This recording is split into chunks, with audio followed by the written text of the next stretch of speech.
During the UFC Vegas 85 main event between Nassourdine Imavov and Roman Dolidze, Chris Curtis got into a verbal altercation with Nassourdine. I will disqualify you. Hey, stop. Hey.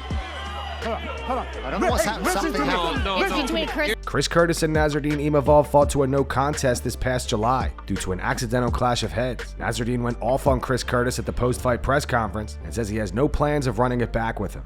What was the most distracting thing? Was it what was going on outside of the cage? Was it kind of those weird things that were happening in the cage, or was it something else? He liked the performance. He just said he didn't like the fact that he got a little bit angry at one point during the fight. So was it because of the way that Chris was interacting with him? Pourquoi est-ce que je me suis énervé?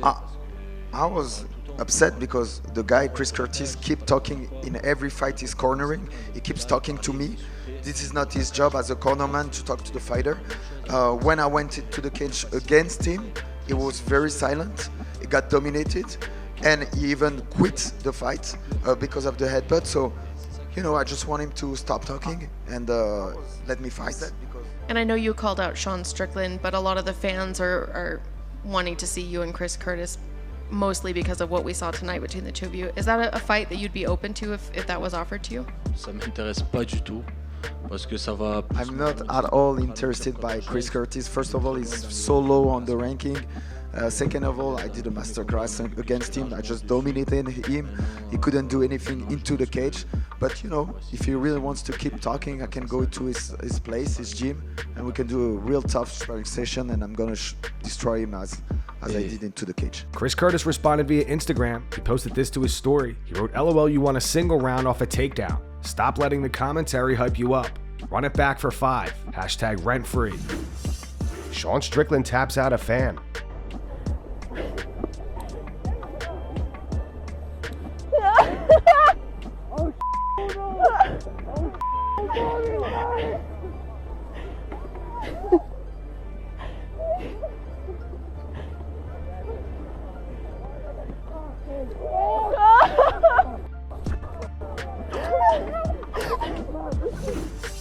Former opponents Zhang, Weili and Joanna and Jedrzejczyk were hanging out over the weekend. 就是在八角笼里面，我们是对手，我们都想为自己的梦想，然后去赢得比赛。但是我们在八角笼外，我们是朋友，我们可以在一起吃饭，我们可以在一起聊天，可以成为特别好的朋友，所以我特别开心。然后在我心里，这里永远都是传奇，永远都是冠军。So 我一直要向他学习。So guys, remember, I think like we are athletes, but we humans. So today we the champ, tomorrow we are not, but we always gonna be humans. So that this is what's more important, and what we can give for free is love and smile to each other. That's the most important thing. So one day we can beat the hell out of each other, and the next day we can have dinner. So I appreciate. Thank you. Appreciate that. See you. Alex Bejeda posts some new training footage to his Instagram.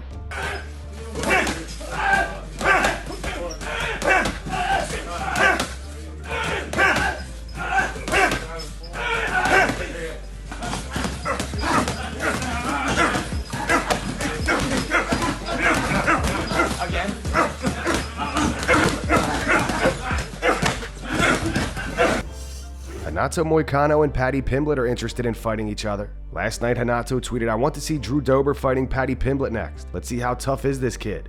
Paddy reposted it to his Instagram story. He wrote, "Why would I fight Dober when I could smoke you much easier?" Renato replied, "Paddy is calling me out. I fight you any day of the week." Here's what Renato had to say about Paddy today on his YouTube channel. Links in the description. I said on Twitter that I want to see Drew Dober and Paddy Pimblett because that is a fight that I want to see, you know.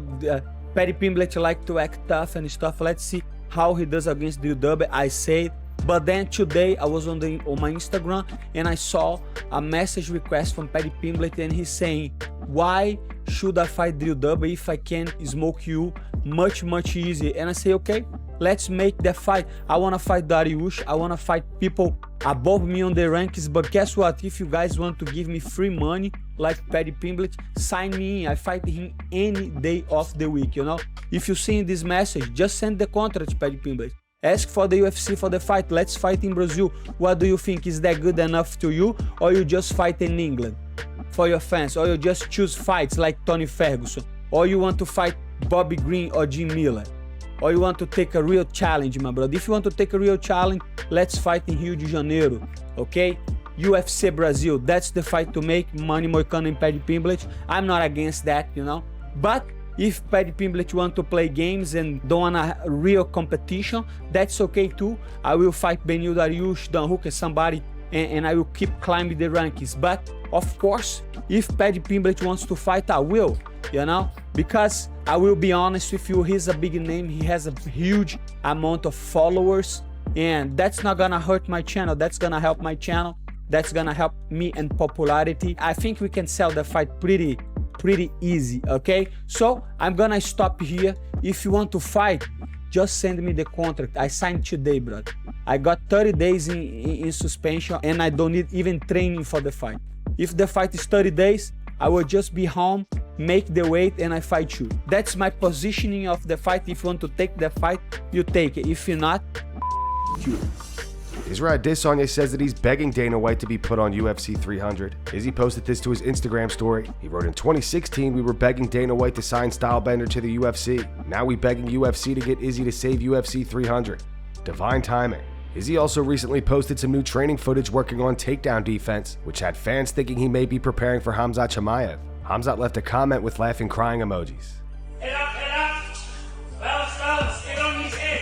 Stay on his head. One more. 25, yes. Walk out.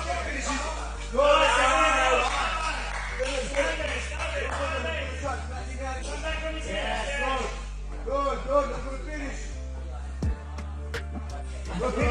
Get him again. 10 seconds. Come on, Johnny. Try and get up. Try and fight it, Johnny. Go again. 5 seconds. And that's going to wrap it up for the news. Thanks for watching. For daily MMA news and content, subscribe to Full Mount MMA and click the bell icon to be notified when we post videos. Here are the 3 top comments from last video. The first one's from Big Dre from the Bay. It says, Ian Gary abuses dogs confirmed. Basically the same way he accused Magny of being an abuser by Ian's logic. The second one's from Zexter33. It says, Nick Diaz will forever be a legend, but why the hell is he walking around with an open staph infection on his hand like that? And the final one says, Ian talking about the way he looks when his wife is talking to him. Those were the 3 top comments from last video. If you want to be featured in the next one, all you have to do is comment down below. And if you missed yesterday's news, click the video on screen right now to get caught up.